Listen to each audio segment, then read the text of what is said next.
তেওঁলোকৰ মাজত আপুনি মন্দিৰে দৰ্শন কৰিছে। অসমৰ বা ভাৰতৰ যিখিনি সংস্কৃতি যে আৰু সেই সংস্কৃতিটো হ'ল আমাৰ দেৱ দেৱী মঠ মন্দিৰ।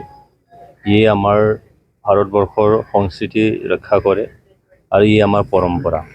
আৰু সেই পৰম্পৰাটো ৰক্ষা কৰিয়ে আজি হেজাৰ হেজাৰ বছৰ আগৰ পৰা আমি আধ্যাত্মিক এটা শক্তিও আমি লভিবলৈ সক্ষম হৈছোঁ।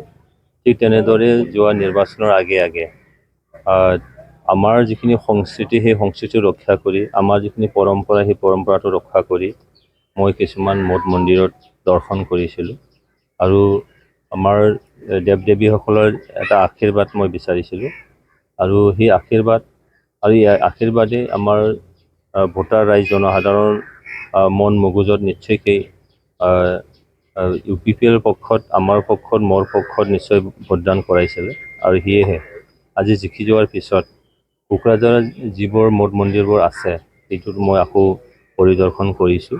আমাৰ মন্দিৰৰ কমিটি আমাৰ যি পৰিচালনা কমিটি আছে তেখেতসকলৰ লগত চাহ চিনাকি হৈছোঁ আৰু তেখেতসকলৰ যিখিনি সৰু সুৰা যিবিলাক সমস্যাবোৰ আছে এই সমস্যাটোৰ মই বুজ লৈছোঁ আৰু আহি থকা সময়ত এই সমস্যাৰ কেনেবাকৈ যদি সমাধান কৰি দিব পৰা যায় তাৰ কাৰণে মই এটা চেষ্টা চলাবলৈ মন মেলিছোঁ।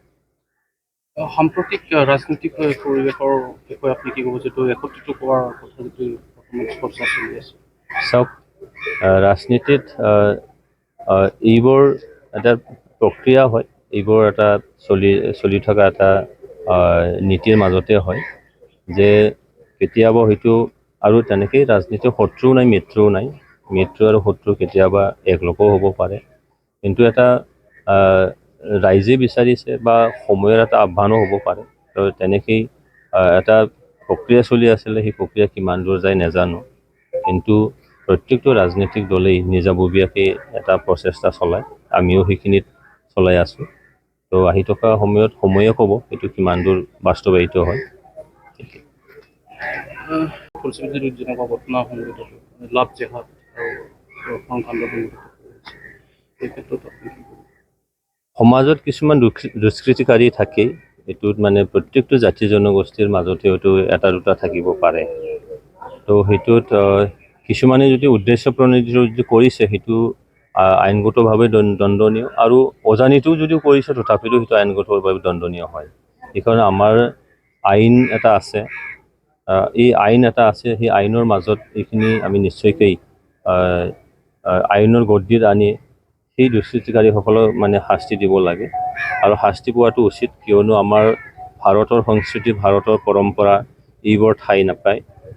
অইন দেশৰ মানে পৰম্পৰা তেখেতসকলৰ যিখিনি সংস্কৃতি সেইটো থাকিব পাৰে, কিন্তু ভাৰতবৰ্ষৰ যিখিনি সংস্কৃতি অসমৰ যিখিনি সংস্কৃতি বা পৰম্পৰা সেই বস্তুটো কেতিয়াও আমি ঠাই দিব নোৱাৰোঁ।